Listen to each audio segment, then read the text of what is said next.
So you may have seen this thing, or maybe you don't know what this thing is, and I'm here to talk about it. So this is basically a fan system that takes the heat from an in-house radiator and blows it from the bottom and out of the top. And so you basically heat you up quicker than the room heats up with the traditional radiator. So I got this product. This product retails for about £60. This is the Smart Air Boost, and I've got some mixed feelings about it. So the idea of it is quite unique. We'll just take a look around. As you can see there on the bottom, there's the fans and the bottom. These are, from what I can understand by doing a bit of research, shining a light inside and having a look online. These are 70mm fans at, I think it was 2200 RPM. This is the other side.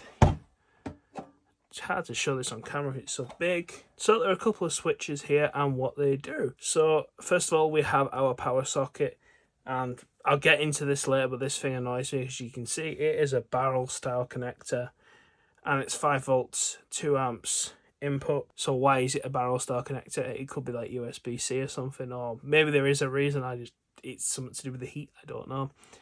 But then we have this switch here, which is an automatic switch. So basically when this thing gets to 33 degrees, because it's got an inbuilt temperature sensor, it'll switch itself on, which is kind of a cool thing. And you can also move this around the room because it's portable. It's got a battery inside, so you can just set it and forget it kind of thing. Obviously you have to charge it up every once in a while. And the battery does seem to do okay. It's not amazing. I think it's a couple of hours. Don't quote me on that one, I could be wrong. And so this is the auto switch. It turn on at 33 degrees, so you can turn that on. I'm just going to have it off this because we haven't got it on a radiator. And we have a low power setting and a high power setting. So it's just a simple switch it on. And you might be able to hear the fans start to kick in now. We'll just turn that off. That's the high setting. And then there's also a low setting. So as you can probably tell, this thing makes a noise. So one of my gripes with this is it makes quite a bit of noise. So let me just turn it on the high setting, because the high setting is really the highest efficiency that you're going to get. As you can see, there's the temperature gauge as well. It's reading 19 at the moment. But we'll let that get going. As you can tell, it's quite loud. And if you're sitting near it, because of course the closer you are to something that heats a room up, the better it is.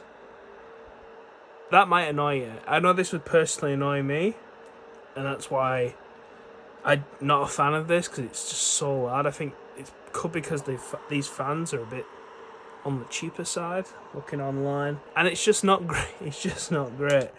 The lower sound will turn to low. I do like this little display, and that 83%, if you saw that there, that was how much battery's left in it. It's currently now 20 degrees. I guess I've handled it a bit, and the temperature's getting up a bit. So how does this device work best, and who is it actually for? So this device works best if you have a radiator on quite high. This isn't for someone that like runs a low heat setting on the radiator. This needs to be like a heat. We had it on a 4. We had our radiator on a 4, and that was when it was most effective, when this temperature on here got up to about 40 plus degrees. Because of course, once this thing gets warm itself, the whole like metal structure warms up, then it kicks out the heat the best. Because obviously you turn it on now, it starts blowing out cold air because the metal's cold, and obviously it's just sucking in cold air currently. But when it's on a nice radiator and it's on like 40 degrees, you can definitely feel this kicking out the heat. And I would say if you've got like a radiator and you want to dry some clothes, I'd recommend it for that, because you could set this up on the radiator and have it pointing like at a clothes area or something like that for indoor drying. That's where I think this would come in useful. But if you don't have a high heat radiator, I personally don't like it too warm in the bedroom, which was another place I tried this. It just wasn't that effective at it read about 30 degrees, and you could feel it a little bit, but it just wasn't as effective as when it was like 40 odd.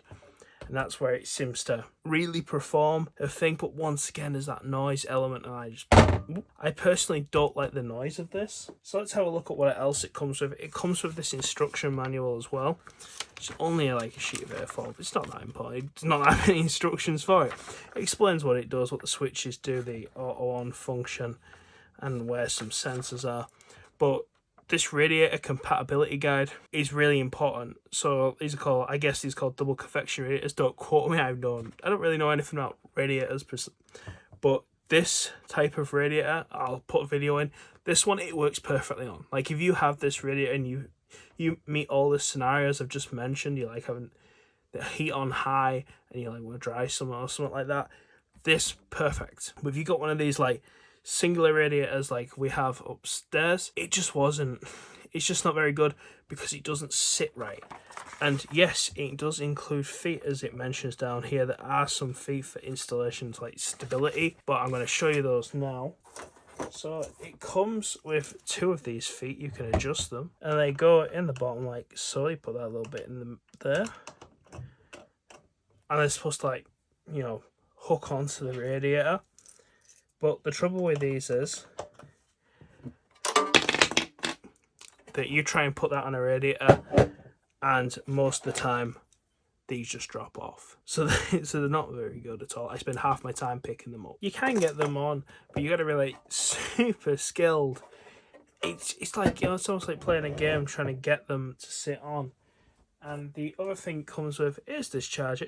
It's got an okay size cable on it, but once again, it's just that barrel plug. Why does this exist? Why couldn't it be some form of USB? I don't understand, because if you lose this, or let's say you just want to, you know, you've got a bit of length to go to, where are you going to get another one of those? At least if you had a USB option, you could easily get another one of those. So my overall thoughts on this product are, unless you meet the criteria that I specified, I don't recommend it. It's built well, don't get me wrong, this, you know, it's quite sturdy. I don't think there's any problems like that with this product, but it's certainly not going to save you on heating. I don't think there's any world that is. You'll get the heat to you quicker. If you want to warm up or something, it might help with that, but the noise factors and the fact that you have to have the radiator on really high to feel the effect of it just don't sell it for me personally. And it's about £60. I suppose that's not the worst price in the world for something like this. But what do you guys think of the Smart Air Boost, or any like similar product to this? Please like, comment, subscribe, let me know what you think below, and I'll see you next time.